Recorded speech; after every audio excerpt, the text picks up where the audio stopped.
नमस्कार दोस्तों, आज हम बात करेंगे वारानियम क्लाउड स्टॉक्स के बारे में और इस स्टॉक्स में लोअर सर्किट लगते हुए दिखाई दे रहे हैं। तो हम इस स्टॉक्स में सपोर्ट लेवल ढूंढने की कोशिश करेंगे। ये वीडियो आपकी एजुकेशन के लिए है और अगर आपको अच्छा लगता है तो हमारे चैनल को जरूर सब्सक्राइब करिएगा।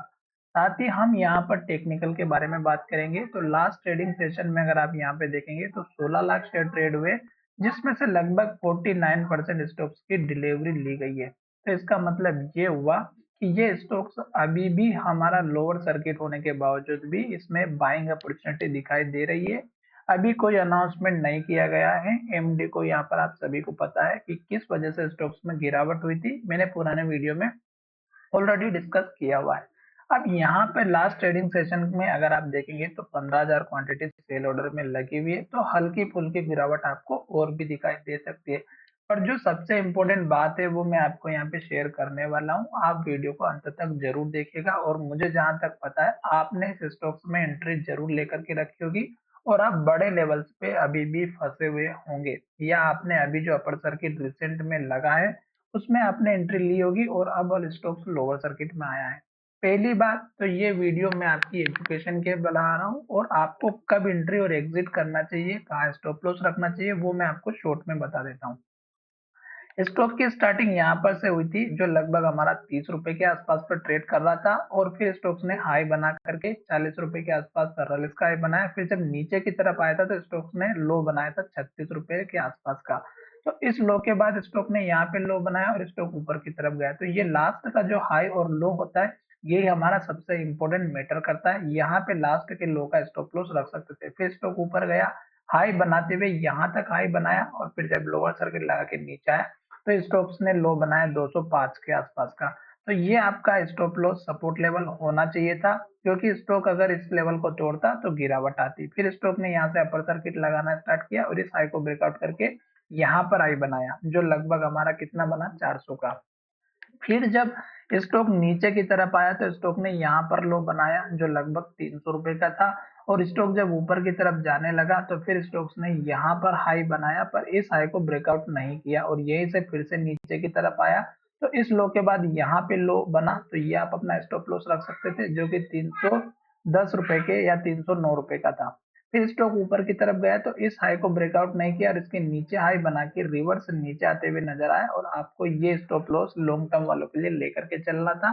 तो लास्ट का लो आपके लिए सबसे इंपॉर्टेंट होता है और अगर आप यहाँ पर देखेंगे तो स्टॉक ने यहाँ पे ट्रेड भी किया और इस लेवल को ब्रेकआउट करके नीचे की तरफ चला गया। फिर स्टॉक ने यहाँ पर लो बनाया, फिर यहाँ पे बनाया, फिर यहाँ पर बनाया, फिर यहाँ पे और यहाँ पर, और लास्ट में लो हमारा बना लगभग वारानियम क्लाउड स्टॉक्स का लो बना 14-15 रुपए का। और ये हमारा 30 रुपए का जो पहली बार लो बना था वो भी तोड़ दिया। और ये सब रीजन जो थे ये प्रमोटर को लेकर के थे, कंपनी के एमडी को लेकर के थे और इस कंपनी में फ्रॉड को लेकर के थे। अब ये स्टॉक फिर से नीचे जा रहा था और स्टॉक में अपर सर्किट लगना स्टार्ट हुआ। उस केस में मैंने आपको यहाँ पर एक बात बताई थी कि ये जो पुराने वाले लो लेवल है, हाई लेवल है, ये हमारे लिए इम्पोर्टेंट है, क्योंकि यहाँ पर देखिएगा ये लो बना था 145-46 का। इस टाइम पे यहाँ पे सपोर्ट मिला, यहाँ पर सपोर्ट मिला, यहाँ पे 3 बार सपोर्ट मिला, यहाँ पे टारगेट मिला, यहाँ पर भी टारगेट मिला और यहाँ पे भी टारगेट मिला। लास्ट में ये वैल्यू थी जो कि स्टॉक्स को ब्रेकआउट नहीं कर पाई और उसके बाद फिर से नीचे चला गया। और मैंने आपसे कहा था कि स्टॉक के हाई लो सबसे इंपॉर्टेंट होते हैं और उसके बाद अगर आप देखेंगे तो एक के बाद एक रेड कैंडल और लो बनाते हुए स्टॉक नीचे की तरफ आया था और लो पर क्लोजिंग हो रहा था। तो मैंने आपसे कहा था कि जब तक स्टॉक अगर रेड कैंडल बनाता है, लो बनाता है, तो किसी भी स्टॉक्स में एंट्री नहीं लेना चाहिए, भले ही स्टॉक कितना भी अच्छा क्यों ना हो। हमें प्रॉपर वेट करना चाहिए। और फिर मैंने आपको स्टॉक्स का जो यहाँ तक गिरावट आई थी, यहाँ पे न्यूज आई थी कंपनी में फ्रॉड को लेकर के, एमडी को यहाँ पे जेल में अंदर बंद कर दिया गया था, बेल नहीं मिली थी, ये सारी चीजें मैंने आपको बताई थी।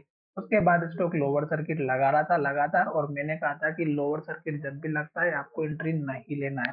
इन केस अगर आप इस तरह के स्टॉक्स में एंट्री लेते हैं अपर सर्किट लोअर सर्किट वाले में, तो किस तरह से निकलना है वो भी मैं यहाँ पर आपको बताने वाला हूँ। अब यहाँ से स्टॉक्स में अपर सर्किट लगना स्टार्ट हुआ। स्टॉक्स का जो टारगेट था वो आप देखिएगा इस कैंडल के लो के आसपास का था, जो कि 40 रुपए का था। और मैंने आपको यहाँ पर पुराना वाला जो लेवल था वो भी मैंने आपको तीनों ही लेवल डिस्कस किए थे। कौन कौन सा? पहला लेवल स्कैनल का लो 30 रुपए का था, दूसरा स्कैनल का लो जो कि 36 का था, और फिर आपका लेवल था हमारा यहाँ पे 40 रुपए 43 रुपए के आसपास का। ये लेवल हमारा सबसे इम्पोर्टेंट था, इसलिए मैंने आपसे कहा था कि स्टॉक जब भी इस लेवल पे आता है या इसके आसपास आता है तो आपको सतर्क होकर के चलना है, क्योंकि अगर स्टॉक हमारा इन लेवल्स को तोड़ता है ऊपर की तरफ या नीचे की तरफ तो गिरावट हमें दिखाई दे सकती है। और अब स्टॉक हमारा ये जो सपोर्ट वाला एरिया था 30 रुपए का, इसको तोड़ के नीचे जा चुका है।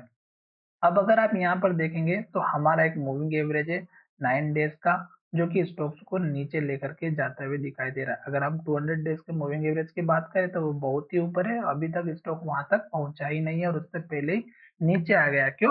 क्योंकि ये वाला जो एरिया था हमारा 40 रुपए के या 41 रुपए के आसपास का, यहीं से स्टॉक्स में गिरावट आई और अभी स्टॉक्स यहाँ से नीचे आते हुए नजर आ रहा है। तो अब आपको क्या करना चाहिए ये चीज मैं बता देता हूँ।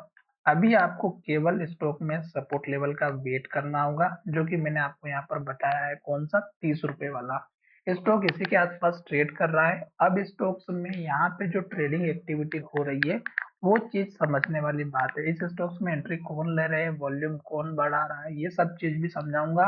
और इस स्टॉक्स में मैं आपको ये भी बताने वाला हूँ कि फिबोनाची रिट्रेसमेंट किस तरह से काम करेगा, कहाँ पर स्टॉक्स का इंपॉर्टेंट सपोर्ट लेवल बनेगा। उससे पहले आप देखिएगा मैंने यहाँ पर वारानियम क्लाउड स्टॉक्स में जो बल्क डील हुई है उसके बारे में यहाँ पर बता रखा। 12 जुलाई के दिन यहाँ पे बल्क डील हुई है, जिसमें से 2 बल्क डील सेल की हुई है, परचेसिंग की हुई है। अगर आप यहाँ पर देखेंगे तो इसमें जो कंपनी ने बाय और सेल किया उसमें देखेंगे सहस्त्र एडवाइजर है, टॉपकेन फाइनेंस है, केमिला ट्रेडेक्स है, सहस्त्र फाइनेंस एडवाइजर है और यहाँ पे टॉपकेन फाइनेंस है। तो इसका मतलब ये हुआ कि इन लोगों ने सेम डे बाइंग की और सेम डे सेलिंग की, जिसकी वजह से स्टॉक्स में वॉल्यूम जनरेट होता हुआ नजर आता है। अब ये एक दिन से नहीं कर रहे हैं दोस्तों, इस बात को ध्यान से सुनना है, ये बहुत ही इंपॉर्टेंट बात है। ये स्टॉक्स एक दिन से यहाँ पे ट्रेड नहीं कर रहे हैं ये लोग। अगर आप देखेंगे 12 जुलाई के दिन इन्होंने एक्टिविटी की, उसके बाद 11 जुलाई के दिन भी इन्होंने एक्टिविटी की, बाय और सेल की। अगर आप यहाँ पर थोड़ा और नीचे जाकर के देखेंगे तो 8 जुलाई के दिन भी दो कंपनी ने एक्टिविटी की मल्टीप्लायर शेयर्स ने, और उसके बाद 1 जुलाई के दिन भी स्टॉक्स में मल्टीप्लायर शेयर्स ने बाइंग और सेलिंग की एक्टिविटी की। तो इसका मतलब क्या हुआ कि ये लोग क्या करते हैं, बाय करते हैं, सेल कर देते हैं, फिर बाय कर लेते हैं, फिर सेल कर देते हैं, कुछ क्वांटिटी होल्डिंग पे रख लेते हैं, कुछ क्वांटिटी रख लेते हैं लंबे समय के लिए, कुछ क्वांटिटी ये फिर से बाय करते हैं, कुछ क्वांटिटी निकाल लेते हैं। तो इनका यही काम चलता है। अगर आप यहाँ पे देखेंगे शस्त्र एडवाइजर 1 जुलाई के दिन भी स्टॉक्स में सेलिंग की थी 2,37,000 शेयर की 30 रुपए 75 पैसे से। और अगर आप इसको देखेंगे तो यहाँ पे देखिएगा सहस्त्र एडवाइजर ने 24 जून के दिन भी बाय किया था 23 रुपए 71 पैसे से 9,50,000 शेयर। तो इन्होंने 9,50,000 शेयर खरीदे 23 रुपए 70 पैसे पे, और इन्होंने फिर क्या किया, यहाँ पे देखिएगा इन्होंने 2,37,000 शेयर बेच भी दिए। और अगर आप यहाँ पर देखेंगे सहस्त्र एडवाइजर नीचे भी इन्होंने सेल आउट किया था, यहाँ पर देखेंगे तो 10 लाख क्वांटिटी इन्होंने सेल किया। और यहाँ पर देखिएगा इनकी एक्टिविटी एक नहीं है, बहुत सारी एक्टिविटीज है, तो आप इनको चेकआउट कर सकते हैं। इनकी क्वांटिटी अगर आप देखेंगे लास्ट 3 दिनों की, तो यहाँ पर आप देखिएगा बाय वाला डाटा और सेल वाला डाटा, 2,28,000 2,70,000 के आसपास, 3 लाख 2 लाख 3,28,000। अब देखिएगा सहस्त्र वाली कंपनी ने यहाँ पे सेल कितने किए, 3,28,000, और बाय कितने किए, 2,28,000। तो इसका मतलब क्या हुआ कि इनके पास ऑलरेडी है तो 1 लाख स्टॉक रखे हैं या और भी रखे हुए हैं स्टॉक, तभी ये स्टॉक्स में इतनी ज्यादा क्वांटिटी सेल की। अब उन्होंने यहाँ पे परचेस किया 3 लाख क्वांटिटी, और सेल आउट कितना किया इन्होंने अभी तक लास्ट ट्रेडिंग सेशन में नहीं किया। अब यहाँ पे इन्होंने सेल कितना किया, 1,69,000, और इन्होंने यहाँ पे परचेस कितना किया, 2,69,000। तो 1 लाख का इनका इसमें डिफरेंस है और 1 लाख का इनमें डिफरेंस है। इन्होंने यहाँ पे जो है परचेसिंग कम की है और इसने परचेसिंग ज्यादा की है। तो इसका मतलब ये है कि ये इस तरह से ट्रेड करते हैं, जो कि ट्रेड आपका इनके अकॉर्डिंग होना चाहिए कि स्टॉक्स में अगर अपर सर्किट लग रहा है तो आप भी प्रॉफिट बुक करते रहिएगा, अदरवाइज आपको यहाँ पे लोअर सर्किट देखने को मिलेंगे। अपर सर्किट लगता है तो लोअर सर्किट भी लगता है। और स्टॉक्स में यही चीज आपको सबसे ज्यादा इंपॉर्टेंस में रखनी होगी कि स्टॉक्स में आपको टाइम टाइम पर प्रॉफिट बनाना चाहिए। अब स्टॉक्स ने लो यहाँ पर बनाया था, तो यहाँ से लेके मैं यहाँ तक अगर आप देखेंगे तो फिबोनाची रिट्रेसमेंट में यहाँ पर बना करके दिखाता हूँ। अब इसमें सबसे इम्पोर्टेंट होता है 50%। 50% वाला एरिया अगर आप यहाँ पर देखेंगे तो ये वाला एरिया आ रहा है 26 रुपए 60 पैसे के आसपास। तो 26.5 रुपए के आसपास का एक आपका इम्पोर्टेंट सपोर्ट का लेवल बनेगा, इस बात को ध्यान में रखिएगा। तो हो सकता है कि एक दो दिन स्टॉक यहाँ पर ट्रेड करने लग जाए और फिर यहाँ से एक छोटा मोटा अप मूवमेंट दे दे, फिर अप मूवमेंट जो आएगा वो फिर इसी फिबोनाची रिट्रेसमेंट के हिसाब से आपको देखने को मिल सकता है। तो चलिए वीडियो को यहीं विराम करते हैं। लोअर सर्किट लगा हुआ है, वेट कीजिएगा, टाइम टाइम पर अपना प्रॉफिट बुक करते रहिएगा और अगर वीडियो अच्छा लगा है तो चैनल को जरूर सब्सक्राइब करिएगा। धन्यवाद, मिलेंगे नए वीडियो में।